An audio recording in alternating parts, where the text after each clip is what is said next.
Oh, hi friends, and welcome to our LakePoint Kids online family experience. I'm so happy you stopped by today. I am trying to teach myself how to play chess. I got this neat board for Christmas, but I've never actually played before. So I went to the library and took out some books on how to become a chess champ. I'm not gonna lie though, chess seems to be like a tricky game. Like, this is no go fish or snakes and ladders here. I'm having trouble just remembering all the names of the pieces, and I certainly don't know where they all go yet. To be honest, this game is a lot harder than I thought it would be. Do you play chess? Well, maybe you can pass along some helpful hints. There's just so much to learn and to remember, and it's actually really hard work.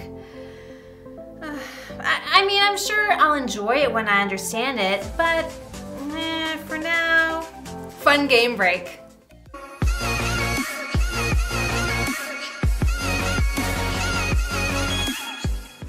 Okay, so I recruited some of our staff here at the church to help us with this game. Have you ever played it before? It's a game that helps you get to know people better. They tell you 3 things about themselves, but only 2 of them are true, and 1 of them is a trick. You have to guess what the trick is. I'll go first as an example. Okay, my favorite color is green, I have a cat named Oreo, and I love a good cheeseburger. Now, which one is the trick? I have no pet cat, but if I had one, Oreo would be a cute name. All right, this one is from Pastor Michael. His favorite animal is a cow, he has never had a cavity, and he hates olives. Which one is the trick? Next we have Miss Karen. She loves downhill skiing, she has been to a rainforest, and she has been in hurricane winds. Yikes. Now it's Pastor Ethan's turn. He still has 3 baby teeth, he has never broken a bone, and he once had a pet duck. Which one is the trick? Here's Pastor Nathan's.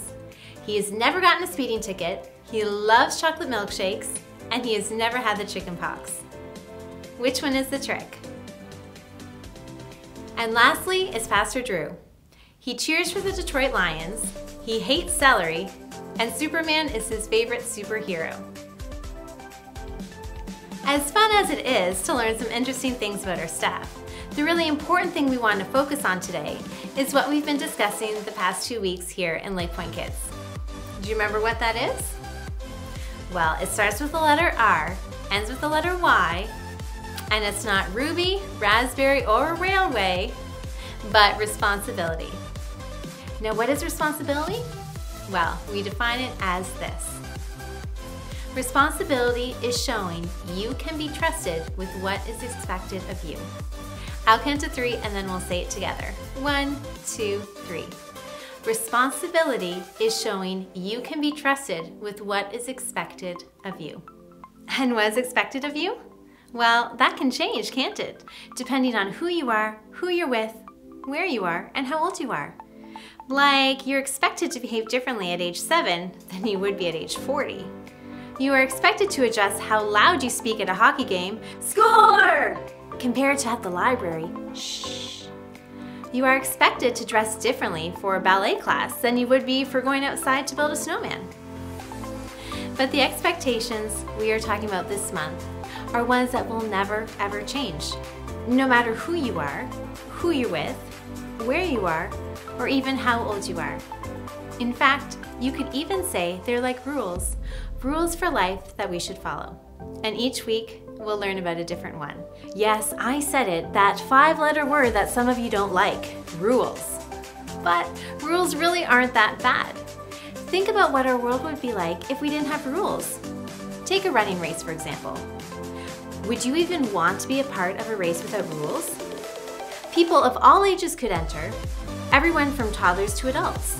They could start when they wanted, wherever they wanted, and they could finish whenever they felt like it. And no one could stop them if they pushed someone or tripped someone. It'd be disorganized and unfair and even dangerous. Rules help to create an environment or an experience that can be fun and safe for everyone. And just like a running race needs rules, real life needs some rules too. You know, speaking of a running race, that reminds me of a running game.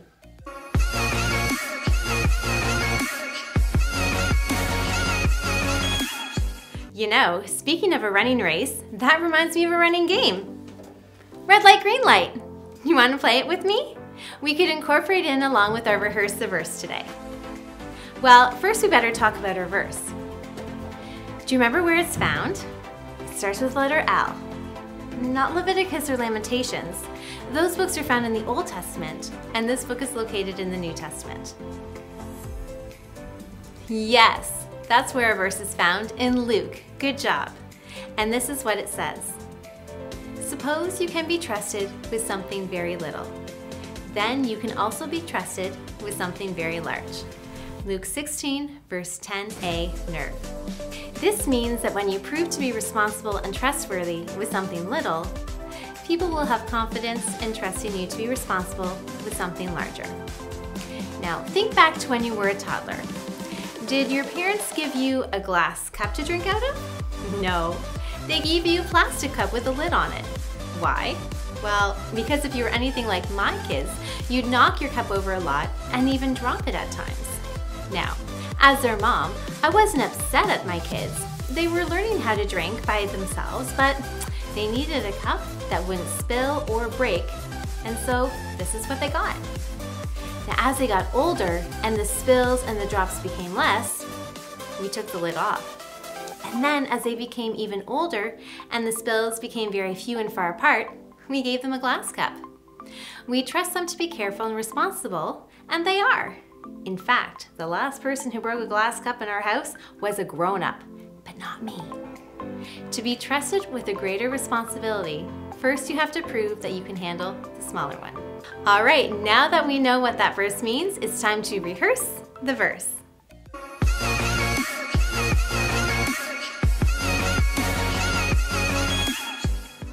Suppose you can be trusted with something very little. Then you can also be trusted with something very large. Luke 16, verse 10a, nerve. Who's ready for red light, green light? First off, have your parent decide if you should run on the spot or if you can run around the room a bit. Now when I say green light, get those legs pumping. And when I say red light, you need to slam on the brakes and stop. And then we'll say our verse together. Are you ready? Green light.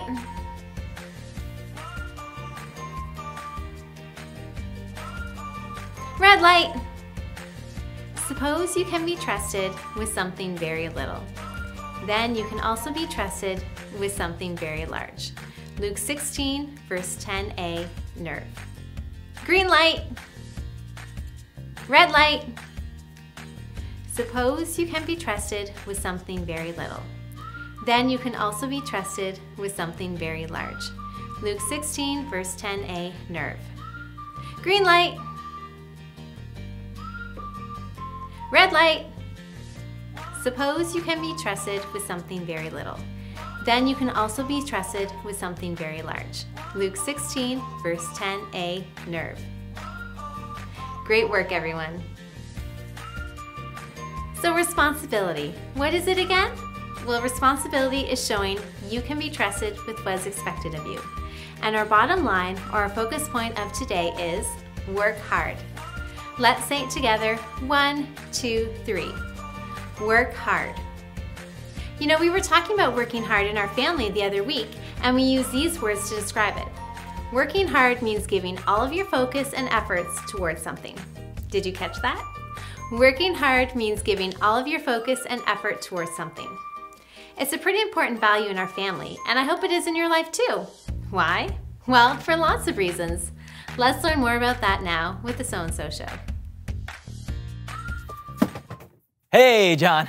Are you ready to play Hasbro's classic board game, Mousetrap? Oh.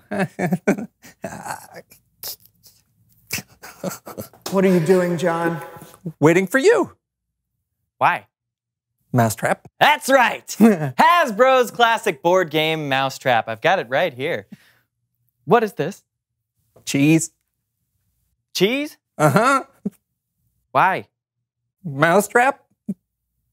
What are you doing leaving cheese out here, man? How many did you even put out here? 1, 2, 3, 4, 5, 6? Mousetrap? Don't mind if I do. Oh, mousetrap. Get over here! Mousetrap! Mousetrap! It's leaving cheese Mousetrap! outside. He's trapping me. You Mousetrap! kidding me? Trip on mousetrap. Mousetrap! Get over here. That's a mousetrap! Stop. That's a trap for a mouse! Mousetrap! Mousetrap! Mousetrap.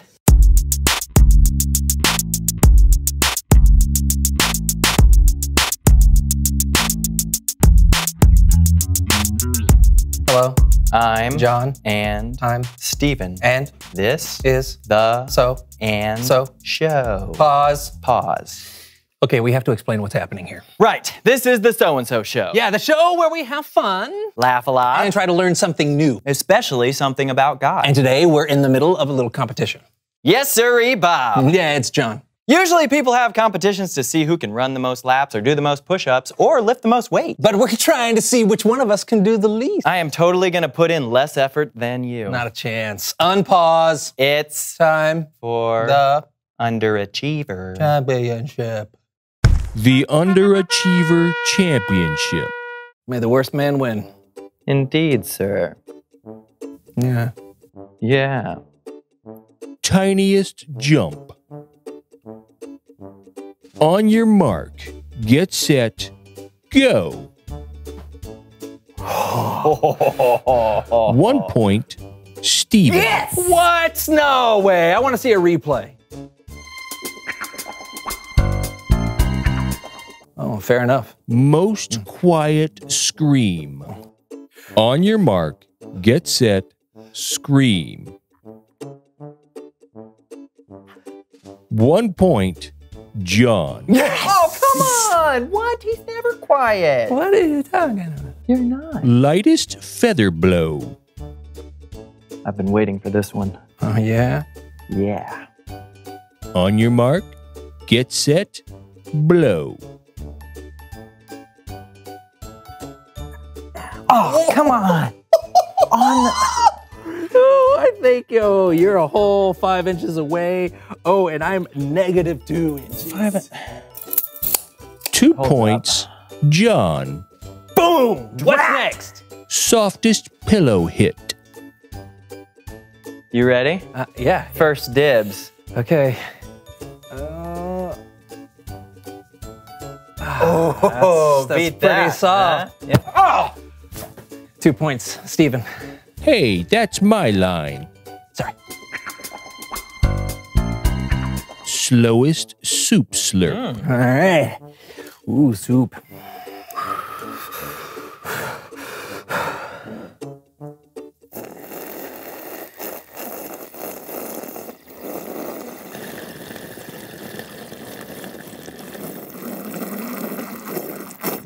Steven wins. Ha! I beat you. I ran out of air. Yeah, well, I didn't. Wow, I feel like I really didn't accomplish much at all. Yeah, me neither. But you know what? Soup was good, though. Yeah? Yeah. Hey, I know something we could accomplish. What? It's Bible story time with Kellen. Woohoo!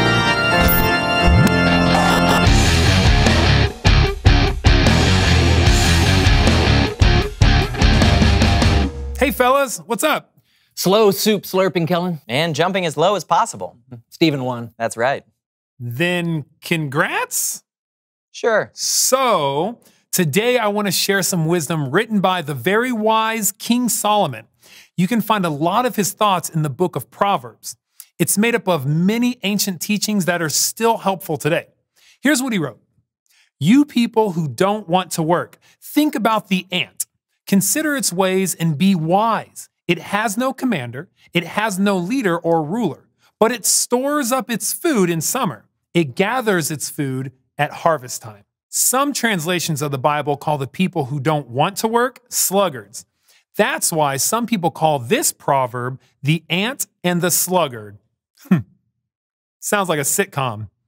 Anyway, no, wait.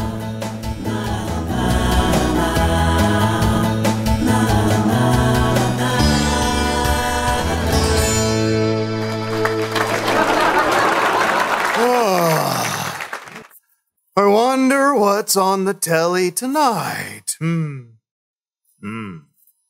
the remote is way over there. Oh, I guess I gotta reach for it.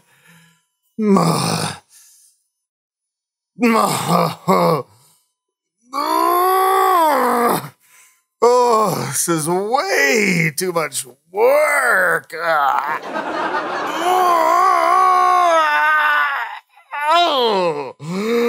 Oh, bother.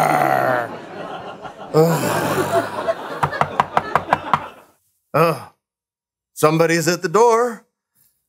Guess I'm gonna have to get up and find out who it is. Oh, bother. No worries, my dear friend Slug. I can let myself in. Poof! Well, you just opened the door all by yourself. Oh, I got tired just thinking about it. I just wanted to check in with you, Slug. Winter's almost here. Have you done any work? Who needs work? It's too much work. Well, me and the other ants have worked really hard and prepared more than enough. I'd be happy to share some of our food with you. Just leave me alone.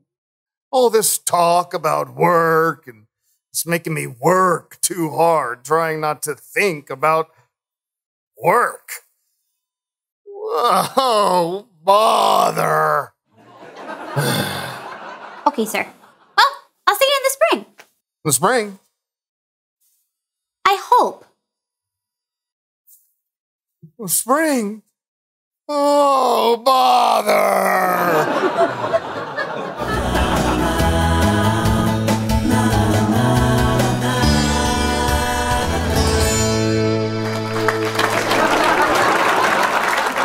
Yeah, that was...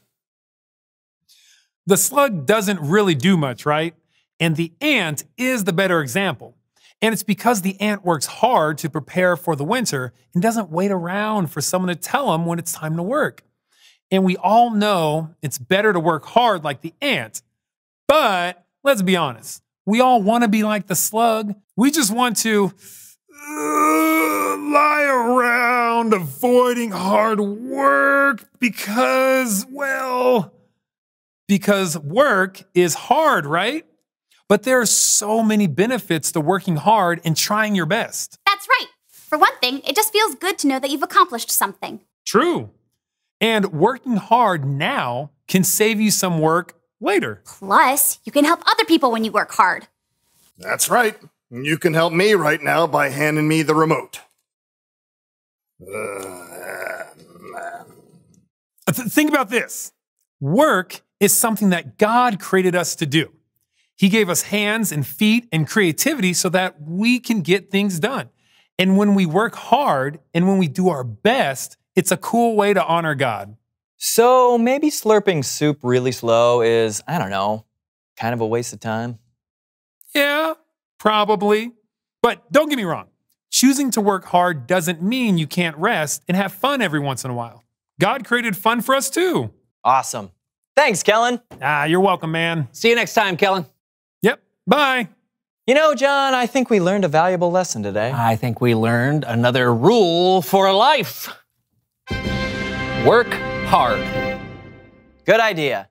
Although we did spend most of the day working really hard at not working hard. Yeah. Well, hey, you know what? Let's make up for it right now, working extra hard on this next part, okay? Okay, go! Reveal the question! That was a little too hard.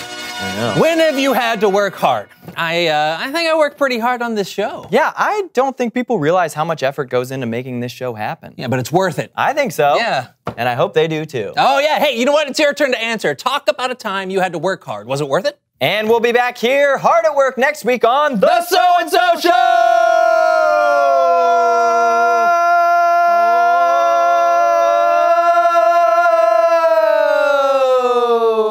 Woo!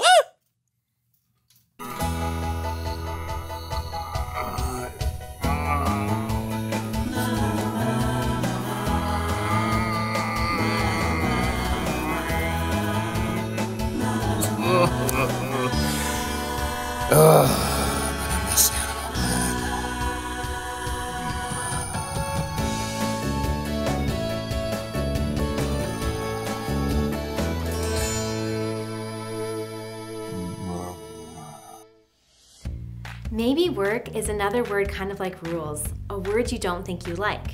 But maybe you just need to realize why it's worth it to work hard. First off, if we don't work, nothing will ever get done. Think about the ant. If he didn't work, he wouldn't have any food stored up for the winter.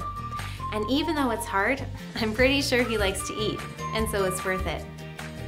There are a lot of great things out there for us to enjoy that first require some work, like packing for a camping trip, baking some cupcakes to eat, doing laundry so you can wear your favorite shirt.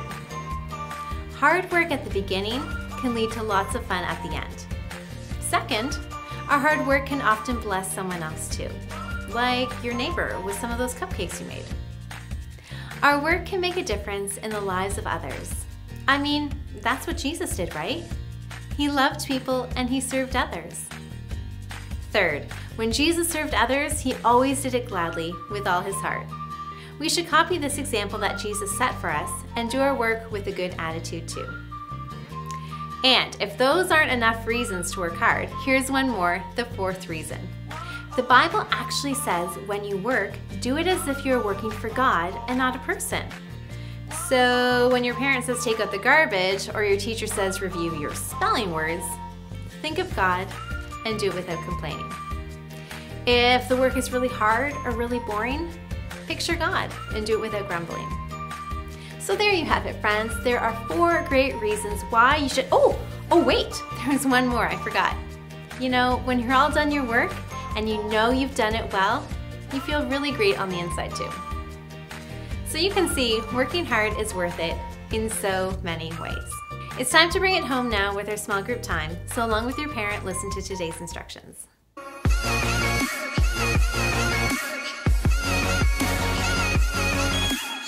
First off, add our bottom line to the Rules for Life poster or board that you made the other week. Now I'll have 3 rules. Love God, love others, share what you have, and work hard. Then talk about working hard. How do you feel about it?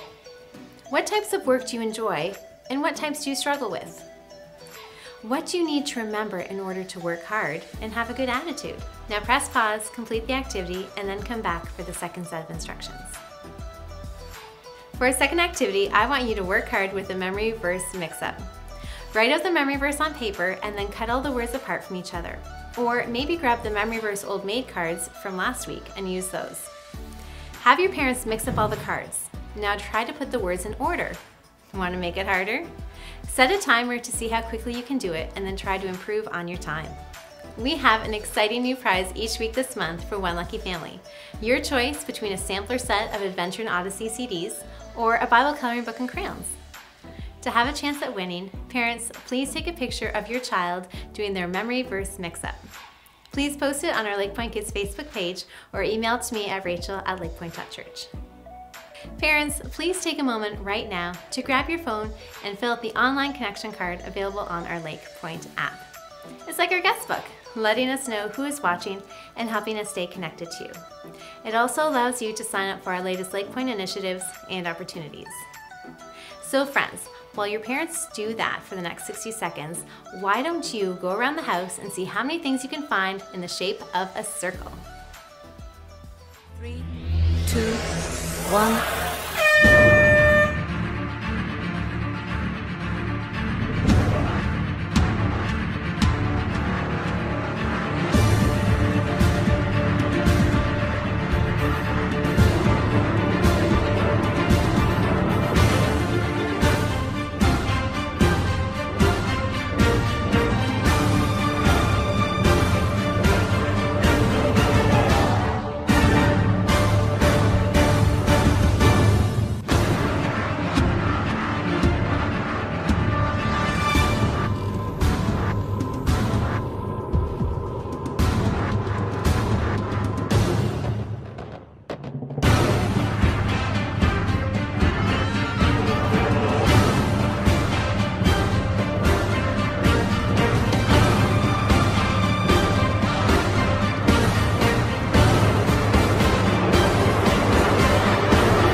Just a reminder that you can go back and watch your favorite LakePoint Kid online family experiences on our YouTube channel or on our app in the Family Resources section.